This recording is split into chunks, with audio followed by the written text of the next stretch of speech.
Now playing the Stanley Parable. I've been meaning to play this for a few years now. It's won a whole bunch of awards, so it's supposed to be really good.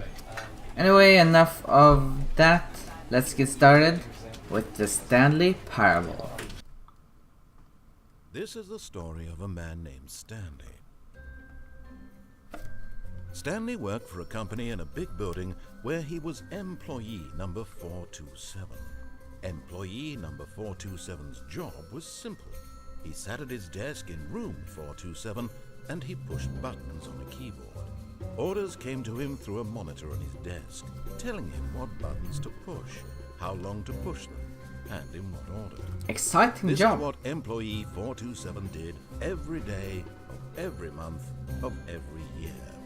And although others might have considered it soul-rending, Stanley relished every moment that the orders came in, as though he had been made exactly for this job. Perhaps it has. Was happy. And then one day, something very peculiar happened. Something that would forever change Stanley. Something he would never quite forget. He had been at his desk for nearly an hour when he realized that not one single order had arrived on the monitor for him to follow. No one had showed up to give him instructions, call a meeting, or even say hi. Never in all his years at the company had this happened, this complete isolation. Something was very clearly wrong. Shocked, frozen solid, Stanley found himself unable to move for the longest time. But as he came to his wits and regained his senses, he got up from his desk and stepped out of his office. What?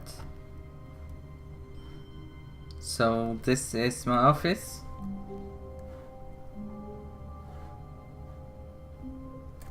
What's the mug say?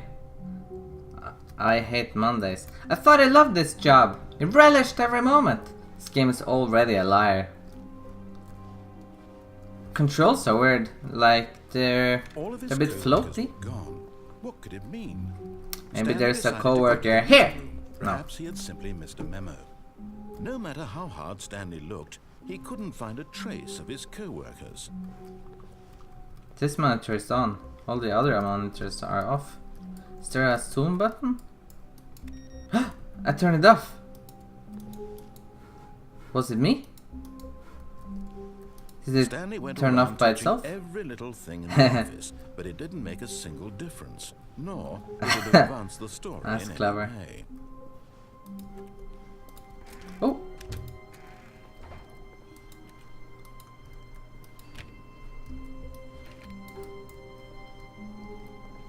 Boop. So I guess I can click some things. Taka taka taka taka. Be my Valentine. It's not the highest resolution textures I've seen, but I guess they do the job. Someone left these papers scattered about. 5th annual subcommittee meeting of internal revenue analysis for committees of the Royal Revenue Discussions Club. No girls. It sounds like an exciting office environment. Somebody spilled a little cup.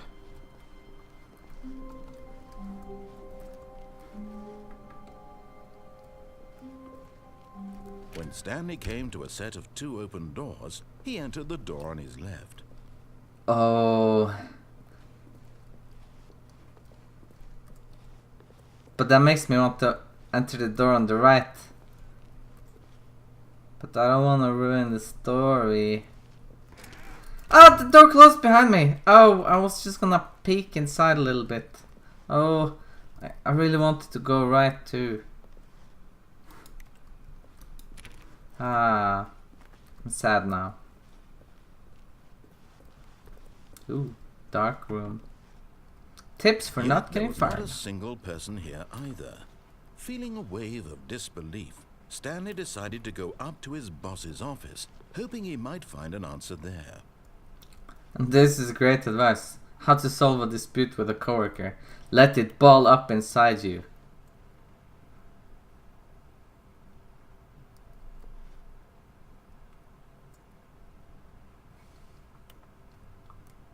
Everyone is unique.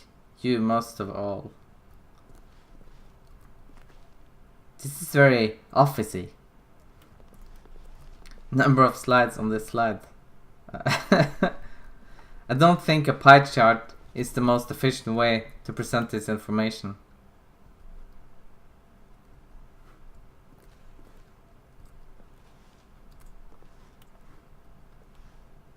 I feel like if you worked in an office... Oh my god, what's happening?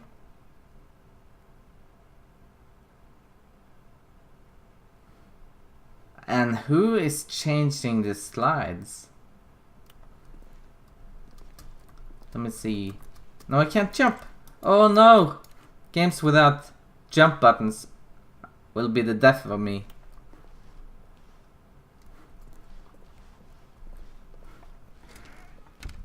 Broom closet.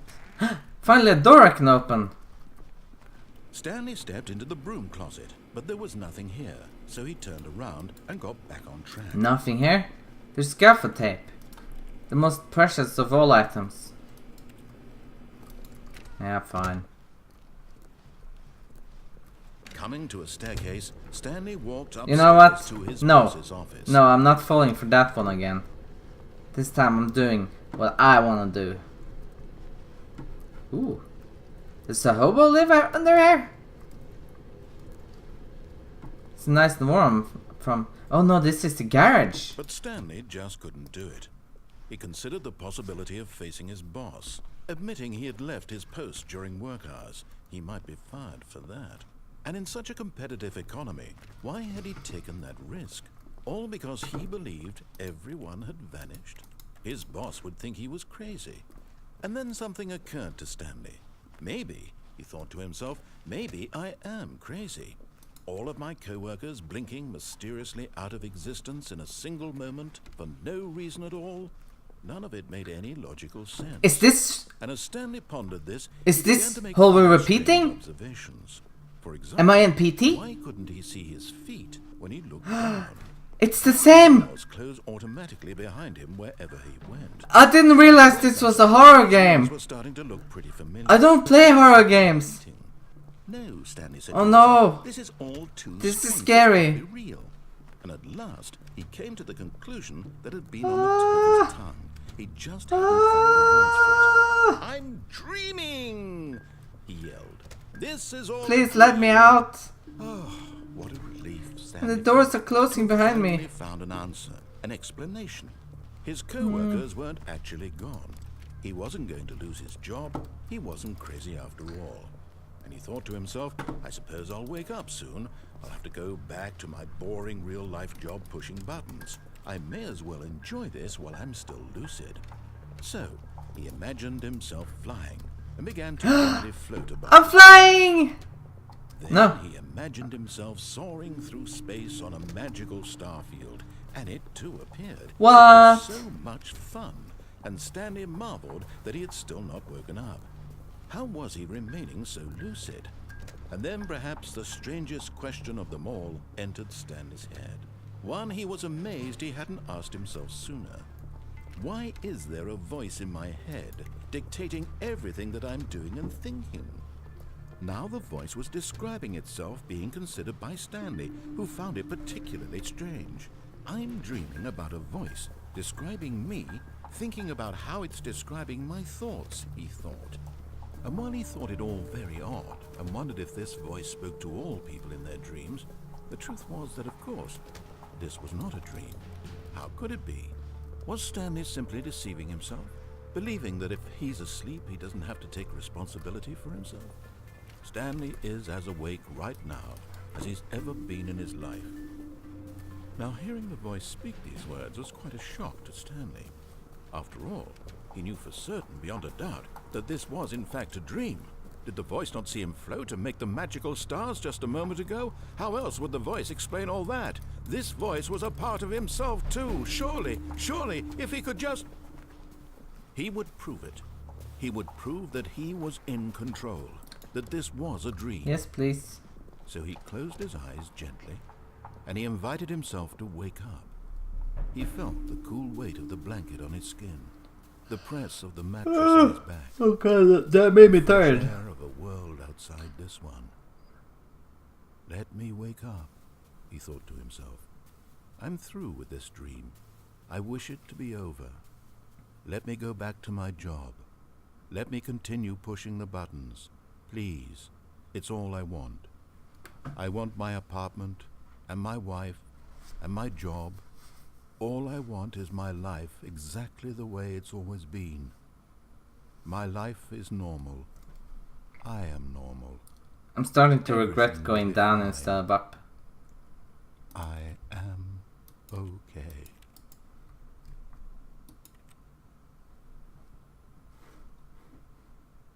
I'm still here in the same place. Stanley began. Am I free? Please, someone wake me up. My name is Stanley. I have a boss. I have an office. I am real. Please, just someone tell me I am real. I must be real. I must be. Can anyone hear my voice? Who am I? Who am I? And everything went black. I thought there was... This is the story of a woman named Mariella. Mariella woke up on a day like any other. She arose, got dressed, gathered her belongings, and walked to her place of work. But on this particular day, her walk was interrupted by the body of a man who had stumbled through town talking and screaming to himself, and then collapsed dead on the sidewalk. I lost? And although she would soon turn to go call for an ambulance, for just a few brief moments, she considered the strange man. He was obviously crazy. This much she knew. Everyone knows what crazy people look like. And in that moment, she thought to herself how lucky she was to be normal. I am sane. I am in control of my mind. I know what is real and what isn't. It was comforting to think this, and in a certain way, seeing this man made her feel better. But then she remembered the meeting she had scheduled for that day. The very important people whose impressions of her would affect her career, and by extension, the rest of her life. She had no time for this, so it was only a moment that she stood there, staring down at the body. And then she turned and ran.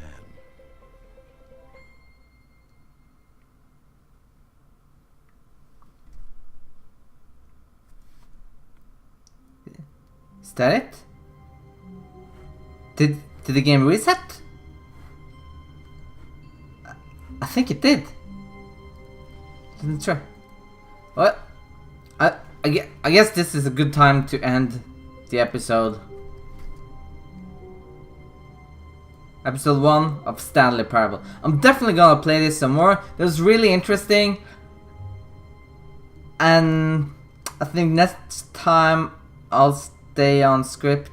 No, I can't do that. I'm just gonna do my thing, but I'm not going to do the same thing as last time. So, thank you for watching.